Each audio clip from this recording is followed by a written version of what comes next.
Welcome to In the Chair With, a series by Wilson Brown Academy, where we sit down with hair professionals, industry leaders and creative minds to talk about their journey, their craft and the lessons they've learned along the way. Our mission is simple: to share knowledge, inspire growth, empower each other and celebrate the art of excellence in our industry.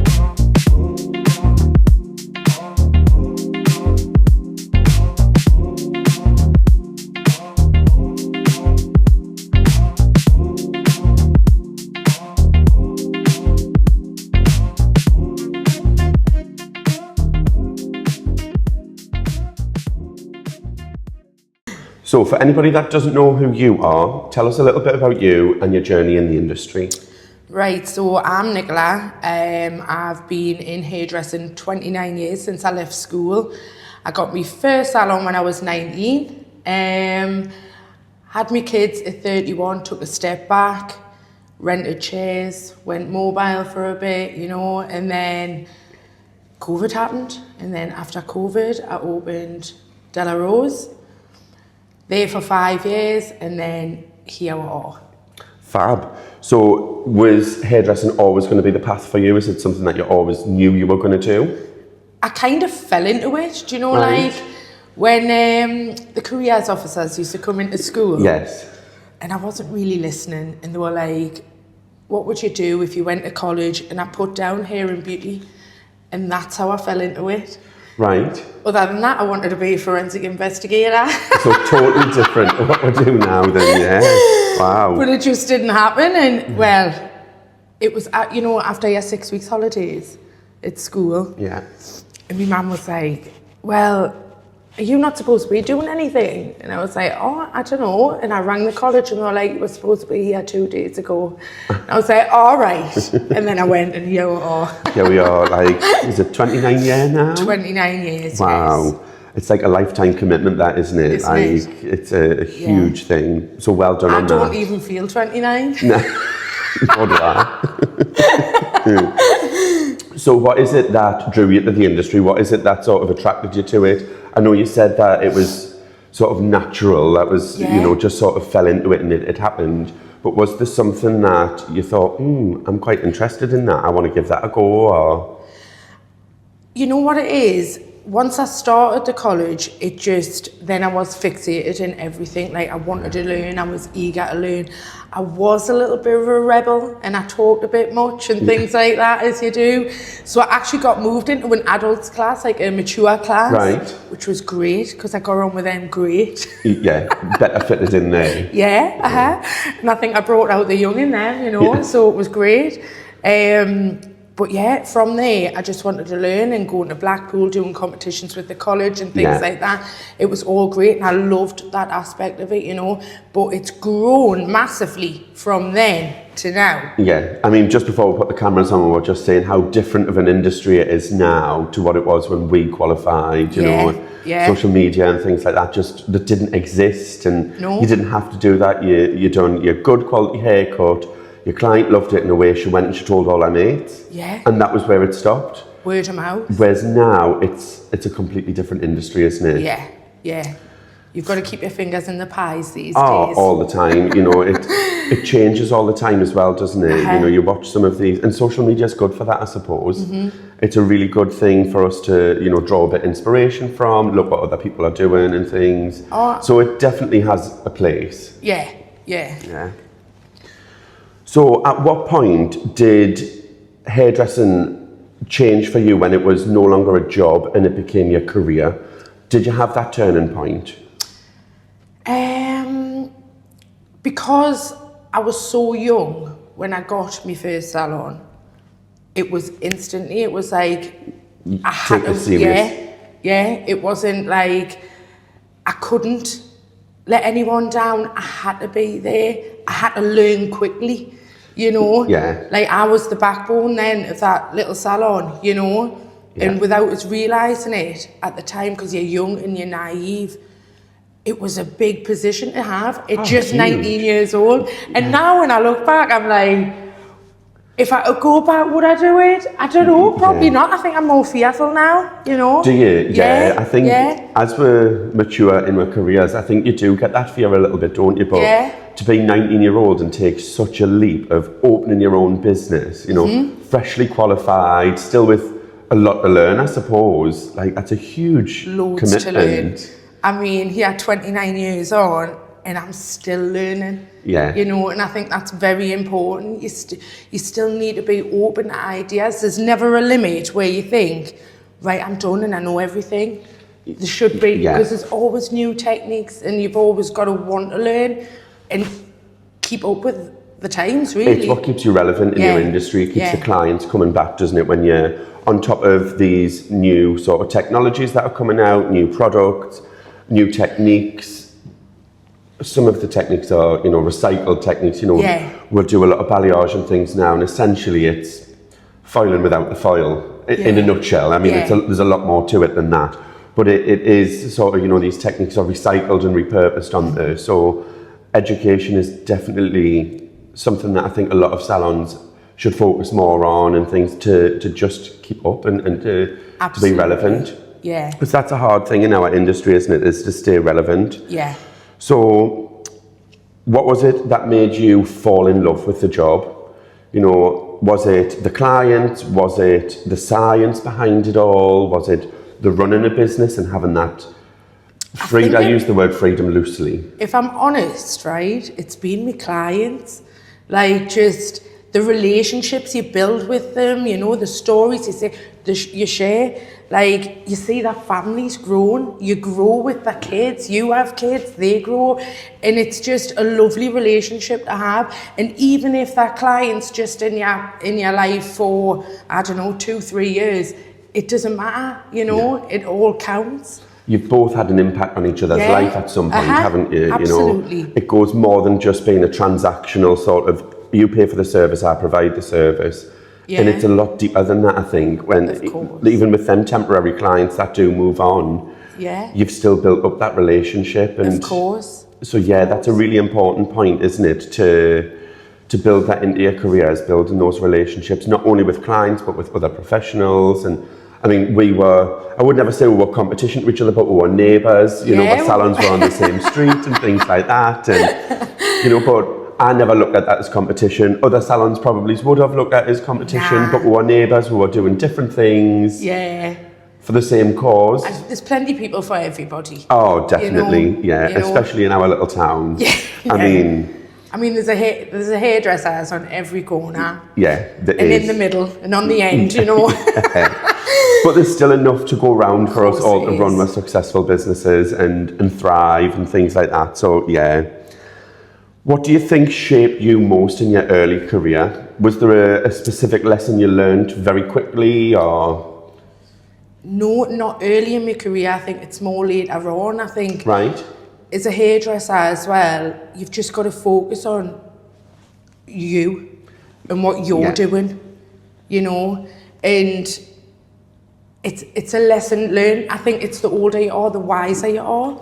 Yeah. Does that make sense? Oh, totally. Because you just sort of like, when you're young and you're a bit carefree and things like that, your knowledge isn't what it is now, you know. So I just think you've got to focus on yourself and focus on your own path. Oh, definitely. And I think, you know, the older you get, the wiser you get is so true. But I think your passion grows with that as well, doesn't it? Yeah. I was always passionate about hairdressing from being young. You know, I was in salons from 14, 15-year-old on Saturdays and things.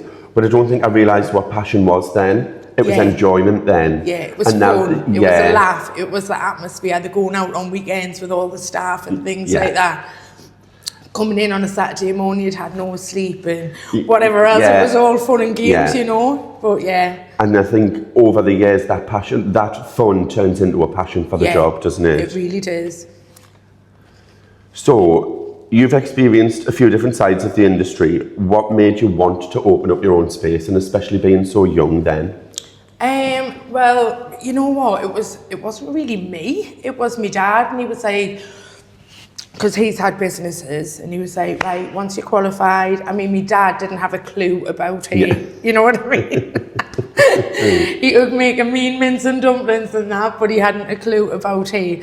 So he was just like, right, we'll get your own shop. And I was like, all right, okay. You know, and you just say, oh yeah, my dad's right. Yeah, you know? I best do that. Yeah, I best listen to him, you know, I'm still a kid, you know. And we went, and I mean, it was like a scene from Beamish. It was, was it? Yeah. Do you know what though?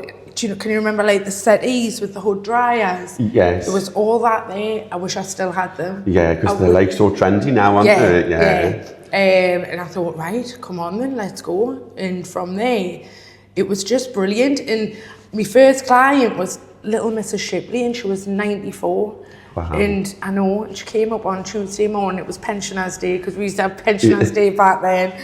And she was just lush. You know, and I love listening to her stories, and I've got a lot of respect for the older clientele, do you know what I mean? They bring a lot of lessons to us, don't they? You know, we think we know it all, and then they will get somebody like that in my chair that has lived a life over, and it's amazing to get their perspective and things like that, definitely. So you've operated from 3 different locations. You've had your Highfield Road salon in Hebburn, you've had your Edinburgh Road in Jarrow, and now you're at Milldam South Shields. Have they all been sort of planned moves, or is it just something that felt right at the time? It's just something that happened, you know. Obviously, Edinburgh Road, it was after COVID, and it was just like a now or never moment. If I didn't do it then, I'm going to get older and I'm going to get more fearful. So, let's do it. So, me and my friends sorted it, and we went in, and that was it. And then 5 years in, it's like, it wasn't that I fell out of love with the salon, it just hit a point where, as a hairdresser, you want to grow and you want to evolve, and I was at a point at Edinburgh Road for me, you know. And then this came up, and when I seen it, I just fell in love with it. It is a beautiful space. There was work to be done, but I love the high ceilings, and I've always wanted a chandelier, and that's where I got this. I've always had, you know, the fake ceilings. So when I could get a chandelier, I just wanted the chandelier. And I mean, it is a statement piece as well, isn't it? You walk in the door and it greets you. And I think, and I wanted it all white because the lighting for me is so important when you're doing colours. That's why I don't curl hair and stuff much now, because I think you can see the canvas properly when it's straight hair. You know, you're not hiding anything or... Totally. Do you know what I mean? So, and I just love this space. It is a gorgeous space, and the light floods right in, and it is really, really lovely. You've done a fab job with it. Thank you very much. You're very welcome. I'm very jealous. I wish I had a space as big and bright as this. Come along. We've had this conversation many times. Yeah, I know. So, thinking about business now, you know, when you're running your business, is it do you trust your gut with business, or is it a bit more calculated for you? No, I always trust my gut. In what sense? Like, you know, when you're making decisions to move premises and things like that, was that a gut instinct that you thought, now's the right time? Or did you sit down and weigh them pros and cons up and calculate it a little bit more? Oh, no. I don't weigh anything up. No. If I get a feeling, I just go and do it. That's it. I think it's good to run at it like that, isn't it? Because like you were saying before, the fear can creep up and things. So if I think too much, like, I'm not going to do it. So, thinking about the business that you run, and maybe looking around the town we live in, you know, like you were saying before, there's lots of salons, there's 3 or 4 salons on every street and things like that. Looking at some of those other businesses, what do you think they might get wrong in business that makes them not maybe stand out with an audience? Or, you know, is there something that you would say businesses should be doing now that a lot of them maybe aren't? Well, this day and age, I think everything is social media. You've just got to be on the ball, and I know it's time consuming, which it's like, it's not a 9 to 5 job, is it? It's like a 24/7 job. It totally is. You don't get time to breathe, but I think it's just making yourself known. Maybe collaborate with other salons, you know, like we're all in this industry together. I think we should help each other. Totally. If you've got any questions, ask. You know, drop Yeah. a message. Don't be frightened to speak out, because we're colleagues, we're not competition, aren't we? Absolutely. You know, that's something that I say quite a lot, and I've said it in previous interviews. You know, I look at our industry as we're colleagues, we're all doing the same job. We're not in competition with each other. We're not. We're absolutely not. You know, everybody's got their own clients, and it's down to the client who they choose. oh, totally. It's always You know, the client's choice, isn't It's it? the client's choice, yeah. So if I just think we should stick together, if there's questions you want, if you want a hand with something, if you've run out of colour on a Tuesday morning, ring us up. I'll lend you a I'll help tube. you out. Yeah. You know, And it is the things like that. I mean, I know when we were neighbours, we had the communal diffuser. It sort of came between me and you, and yeah, still this Yeah. day don't know where it ended up. No. Because we've both moved since then, so it's probably still in one of those salons now. it probably is. You know, so there's things like that, isn't it? And it's healthy to have that relationship with your neighbours and the salons that are down the street from you, because you just don't know when there's going to be a time that you might need to lean on them. Absolutely. So thinking about your business, what, over the 29 years that you've been in business, what has been one of the biggest lessons that you've learned?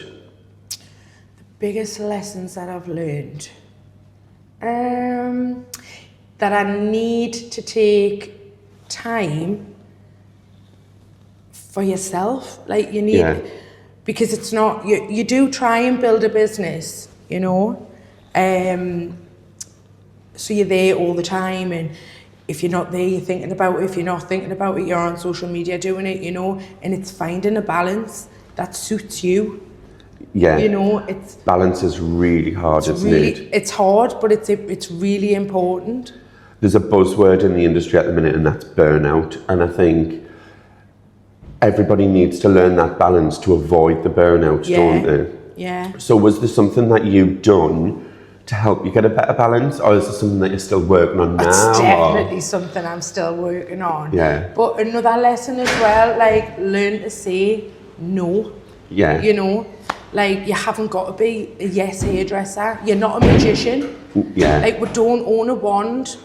We can only do what your hair allows we to do. Of course. You know, and I think for a lot of people, they do say, yes, I can do this, yes, I can do that. It's okay to say no. Do you think saying no's something that doesn't come naturally to us? Do you think it's a skill that we have to develop and learn? Or? Yeah, I do. Because we want to be able to deliver, we want to give the clients what they want, but at the same time, there's boundaries. Yeah, it really is. You know, there's boundaries, and you've got to understand that. The client has to understand that, you know. And thinking about the boundaries and things like that as well, it's the no can also mean like you're managing their expectations and things. Yeah. Have you found recently that you're dealing with a lot more unrealistic expectations? Yes. Yeah. Because of, I mean, I don't know how many AI pictures have been brought into me. And if I could make you look like a cartoon, I would. Yeah. But I can't. Like, your hair isn't like that, you know? And so you just have to, I am pretty realistic with the clients, you know? And we'll have a laugh and joke about it, because I'm like, Jesus Christ, you know what I mean? Yeah. It's a robot. It is a really difficult thing, isn't it, at the minute, is managing those expectations that AI is setting, you know, clients.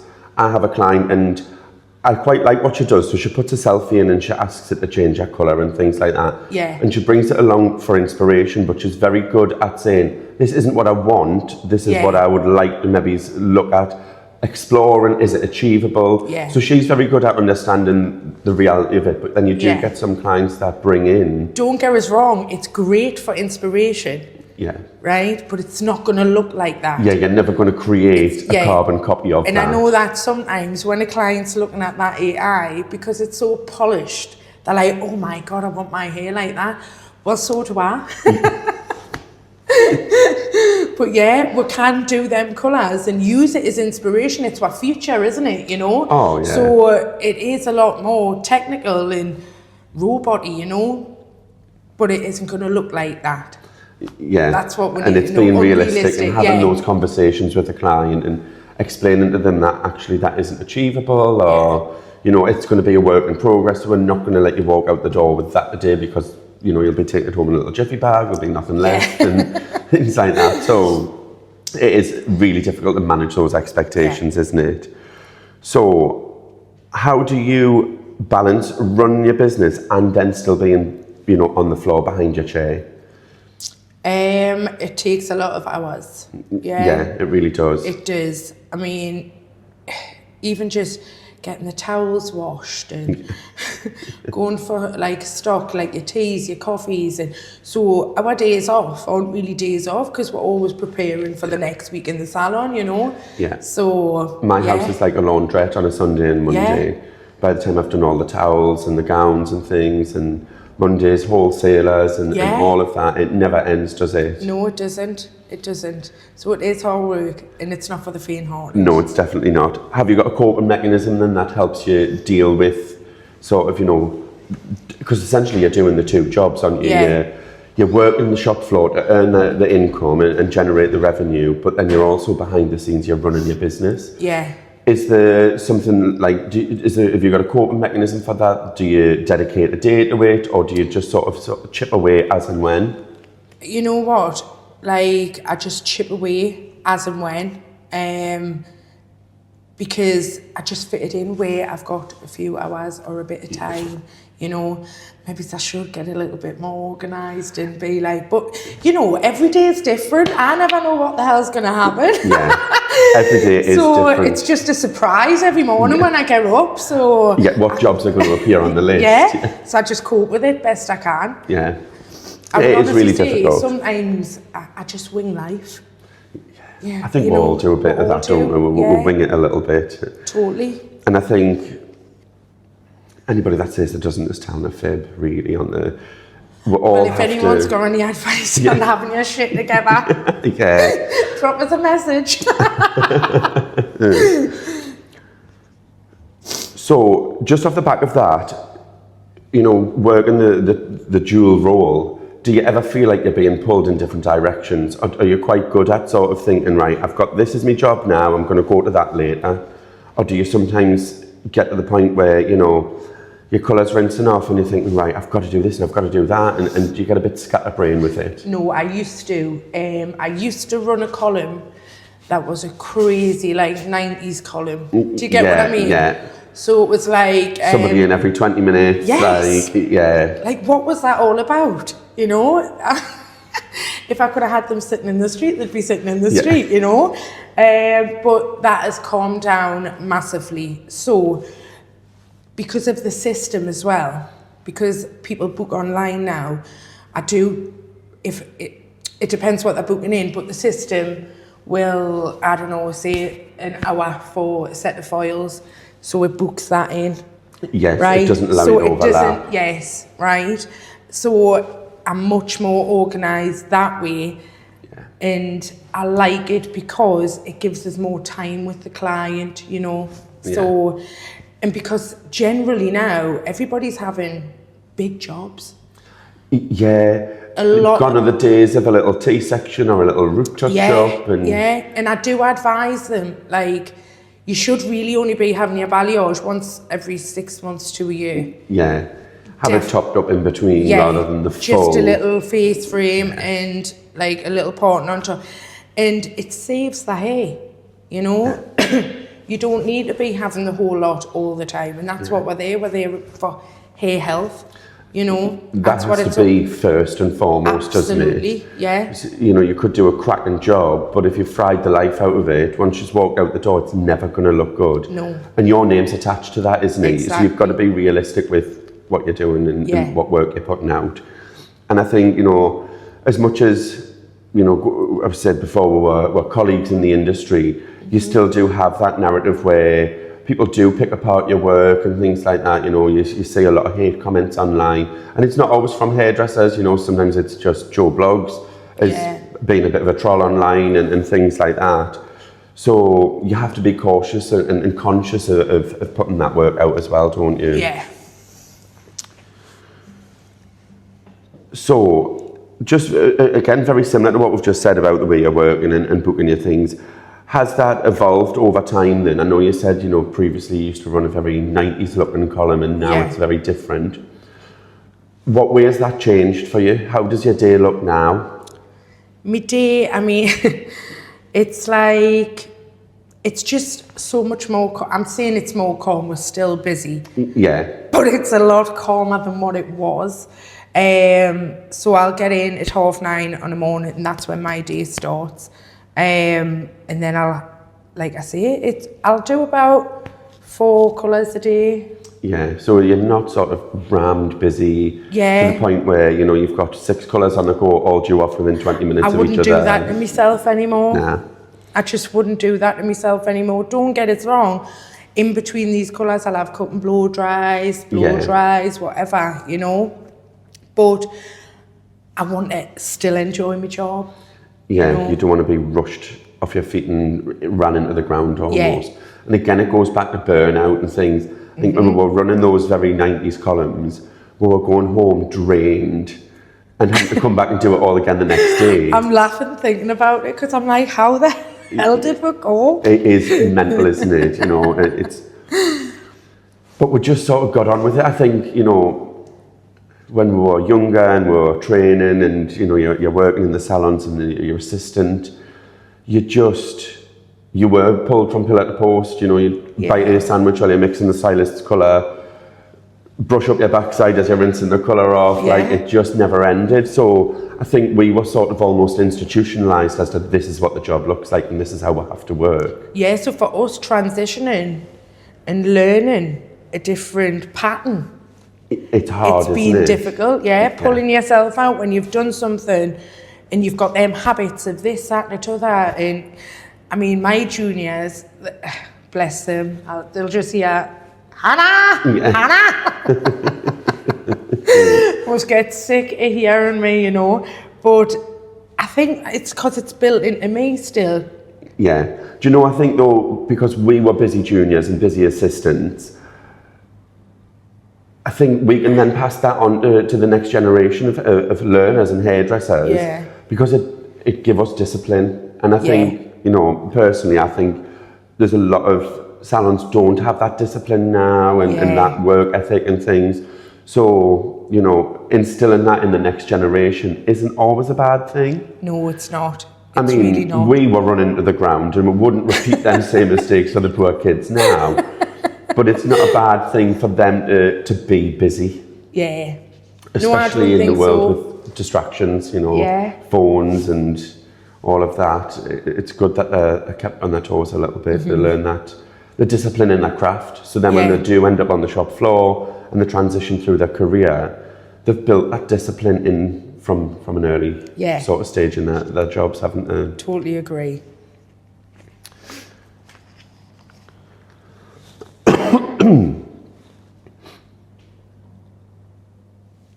So, do you think that we are in the people business or the hair business? Or do you think the two sort of overlap? I would definitely think they overlap, but because we do please the people, you know, by doing their hair. How can it not overlap, you know? Yeah. It's like, I mean, awkward clients, like, we still make them happy. We ponder to their needs. We still accommodate. Yes. So they definitely overlap. Definitely. Yeah, they certainly do.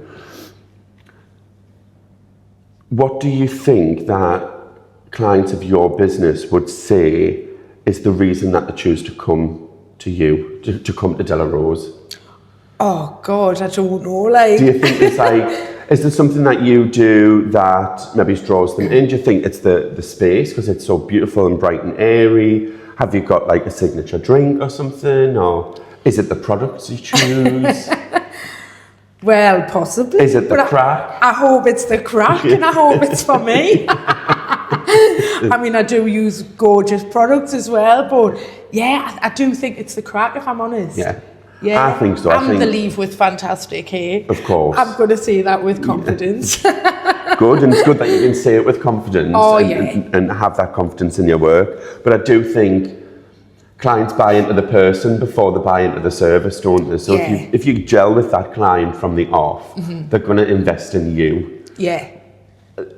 The hair's not necessarily secondary, but it is sort of, you know, the two run parallel to each other, don't they? But Yeah. I think if you've got the crack for that specific client, they're going to come to you and they're going to want to. And I think my clients, because I've got a nice relationship with them, if they don't like something, they tell us, and that's fine.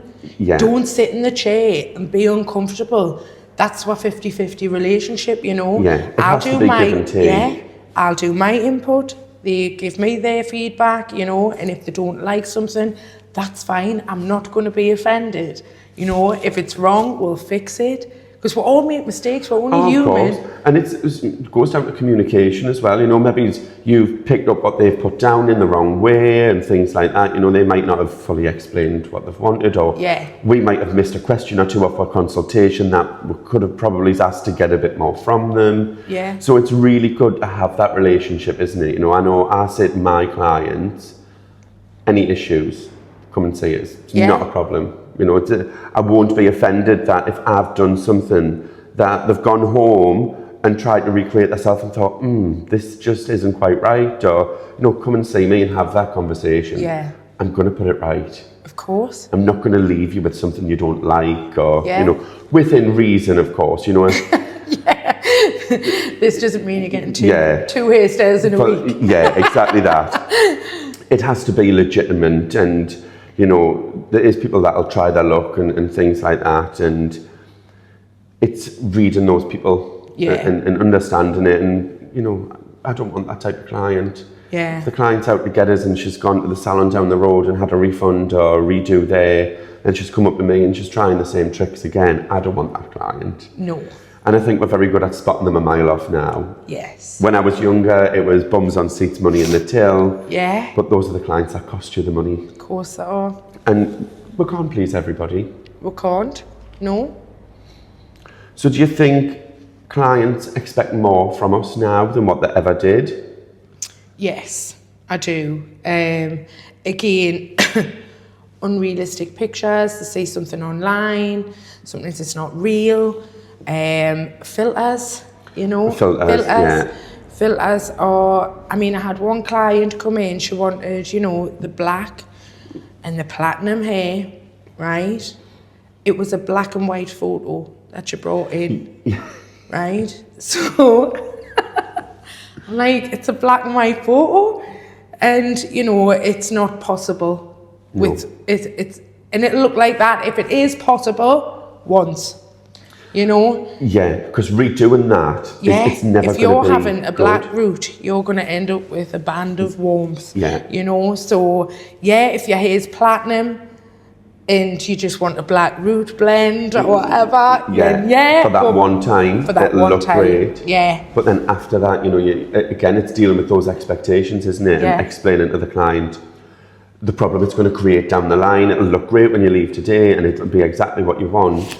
But then maintaining that is going to be a bit of a headache. It's going to be a bigger job. It's going to cost you more. Yeah. You know, and it's not going to be a quick fix. So I do think clients are, they're better educated now in the way of like looking after their hair and things like that. But then there's also the gaps in their knowledge that we then have to fill in. Yeah. With the, you know, unrealistic expectations. You come in, you want that black ghost root on your platinum white hair. But realistically, in 6 weeks' time, you're going to have a lovely orange band.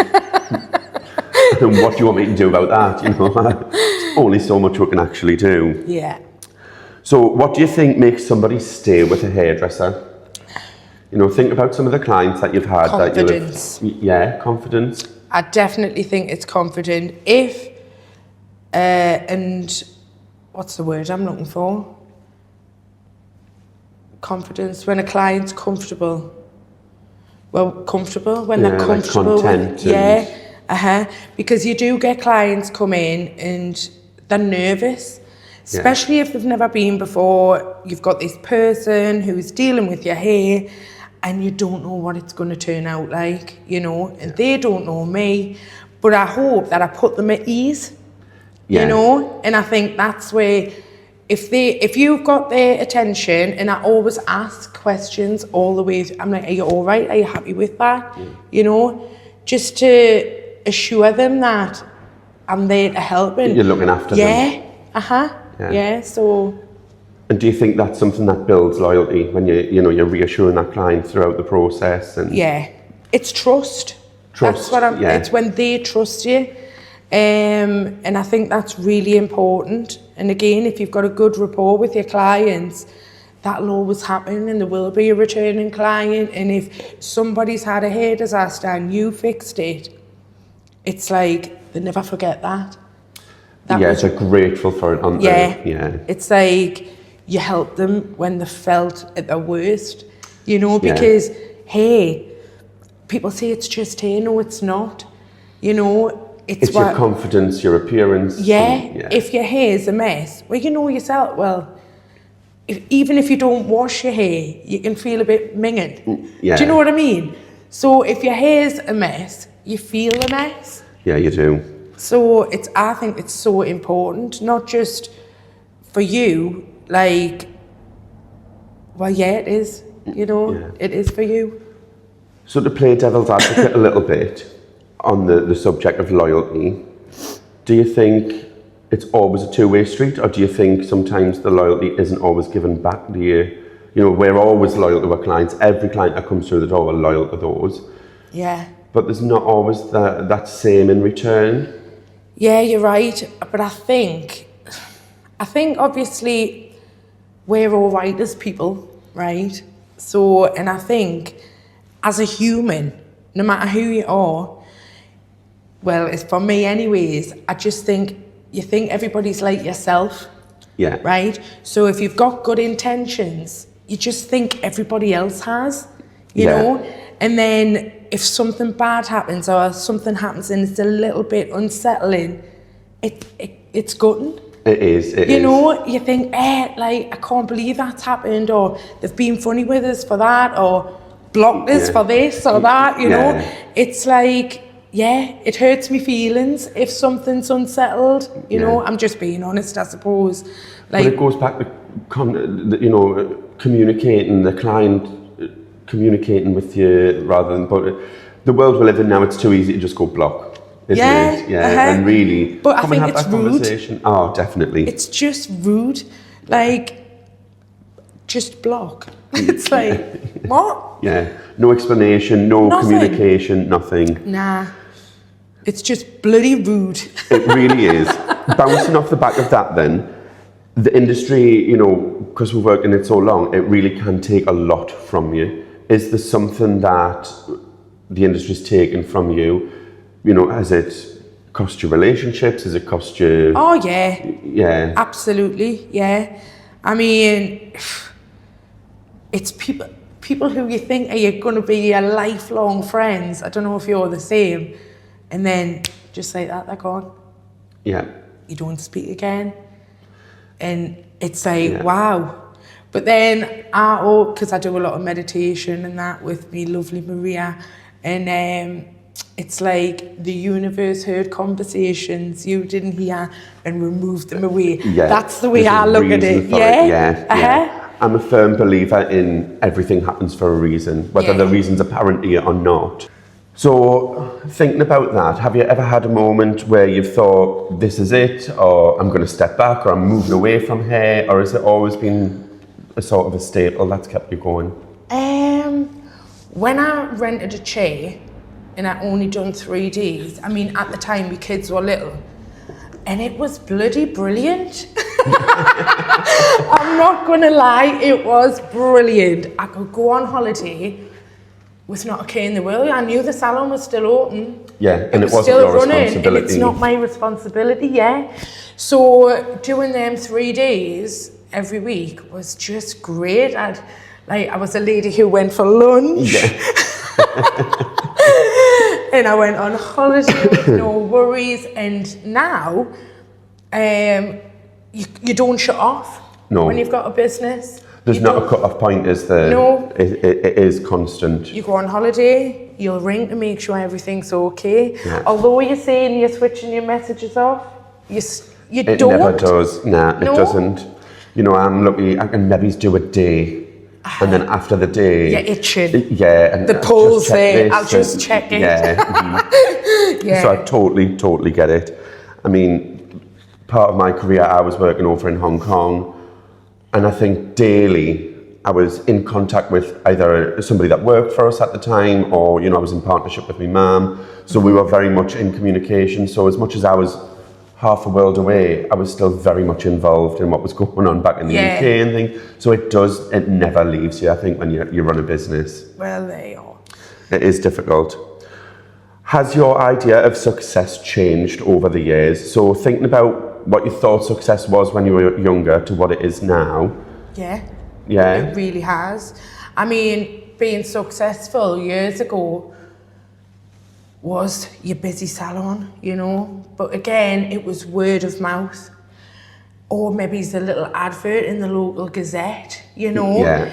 And then sometimes if something happened, or you would get the Gazette to come and do a little story on you or whatever, you know, like a little milestone that happened in the salon.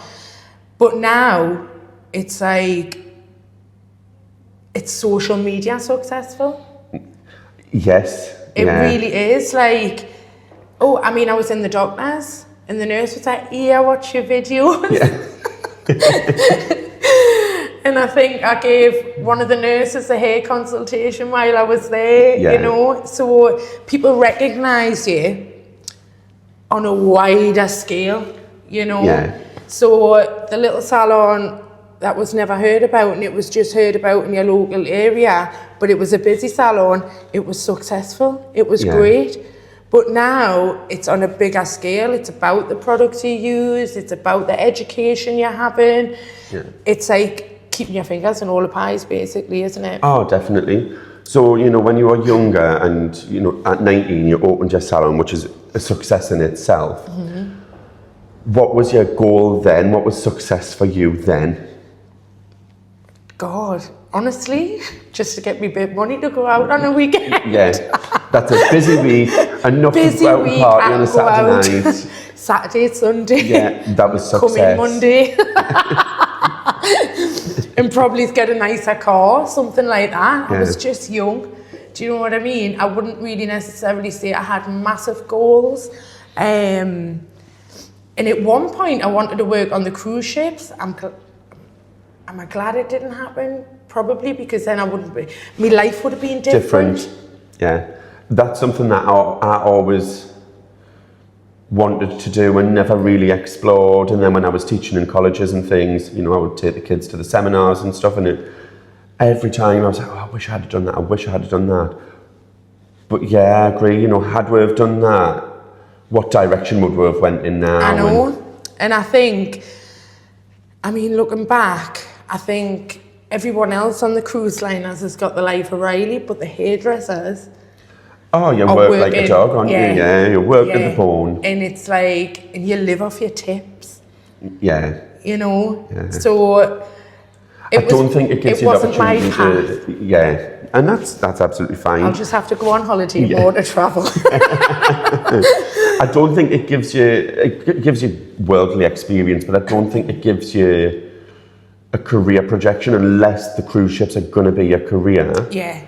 Because you haven't got that client base at home then. Yeah. So I think, yeah, it would have been a very different sort of way of looking at things. And thinking about success now then, what is it that matters to you now? What do you think success means for you now? Well, this is my success. Yeah.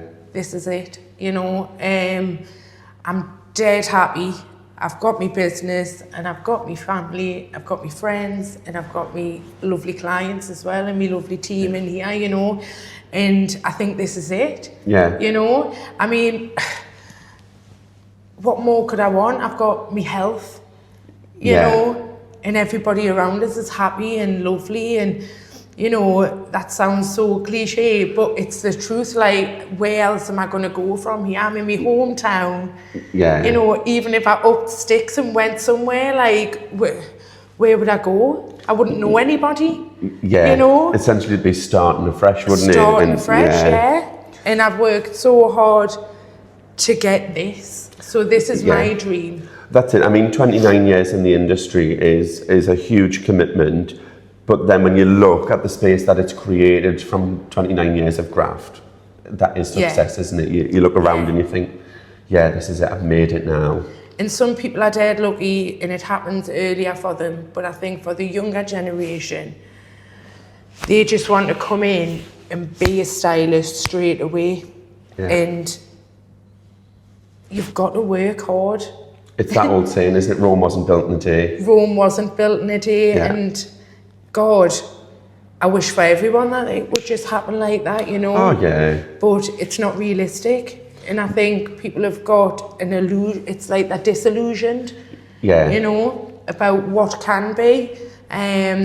Yeah, I think some of the younger sort of upcoming stylists don't realise the commitment you've got to make it a successful career. Yeah. They think, you know, got me qualification, get me on the shop floor, when in reality, Yeah. you've got lessons to learn.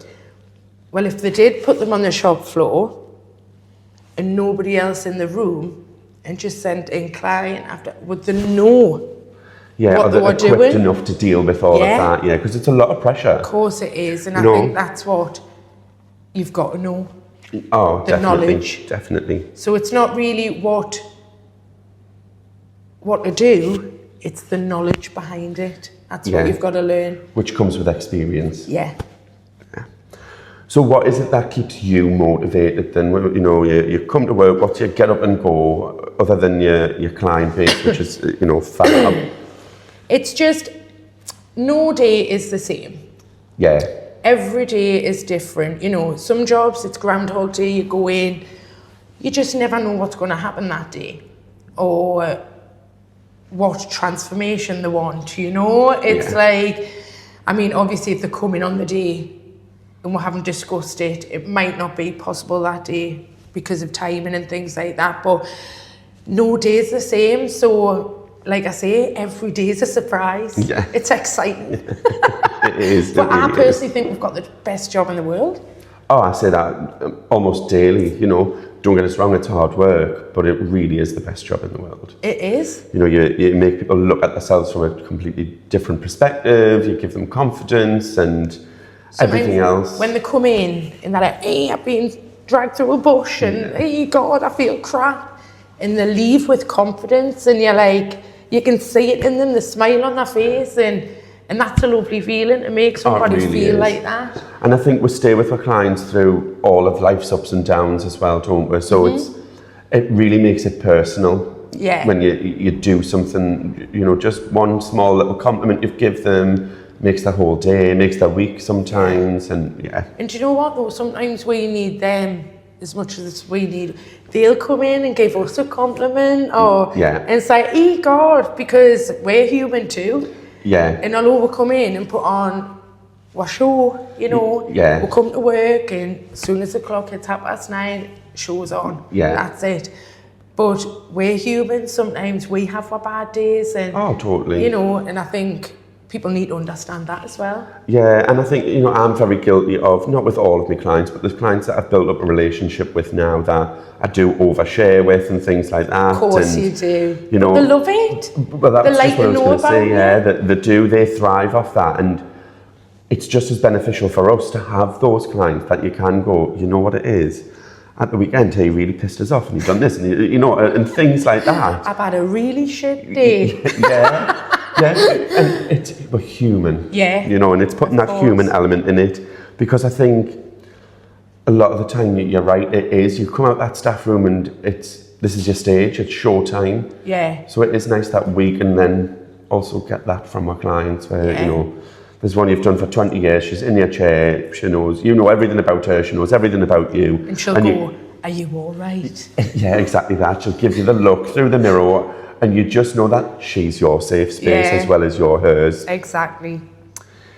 So thinking about, like, I just want to get some insight on your thoughts on the industry. What do you think separates a good hairdresser from an exceptional hairdresser? Ooh. It's controversial because I think we're all good at what we do. Everybody has their niche. To an exceptional hairdresser, what's the difference? Again, confidence.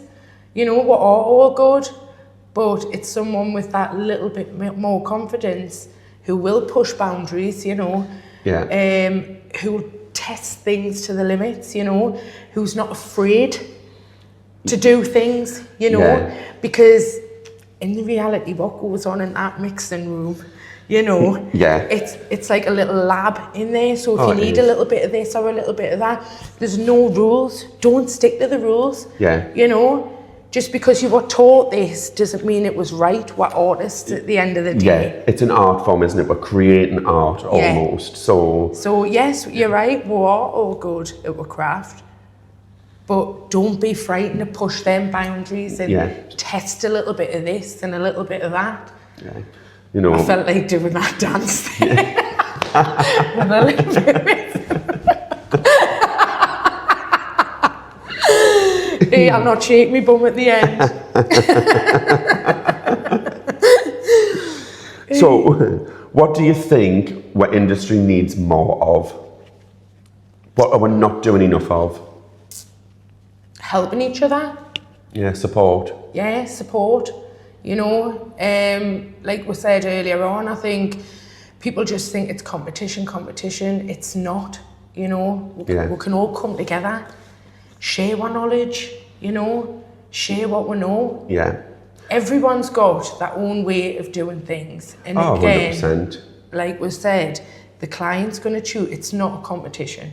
No. You know, so we should support each other a lot more, share our things, you know. This is it. I mean, I had a client recently and she's moved away now, but, you know, on our last visit, I wrote down a formula, what products we've been using and said, you know, take that with you. You're going to move out the area. I know I can't provide the service for you anymore, but I don't want you to have a disrupted service. Take that formula with you, give it to your next stylist.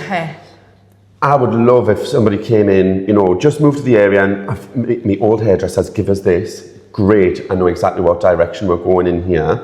If that's what you're looking for, we might use different products and things like that. But then on the flip side of that, I think some people would be offended by it and, you know, they might look at it as, she's telling us what to do, but I see that as a great thing. I appreciate the previous hairdresser for giving me that. Oh, absolutely. It just makes our job easier. Totally. I'm still going to have my consultation with her and things. Of course you are. I might change that formula, but it's a good direction to know what's actually on there. What do you think we need less of? Less of? There's a question. I'm not too sure, you know. No? For me, I think we need less bitchiness, less sort of, you know, the competition. Let's not look at each other as competition anymore. You're right. So less bitchiness. Definitely. I agree with you on that. So, final few questions before we wrap up. Looking back at your career, what are you most proud of?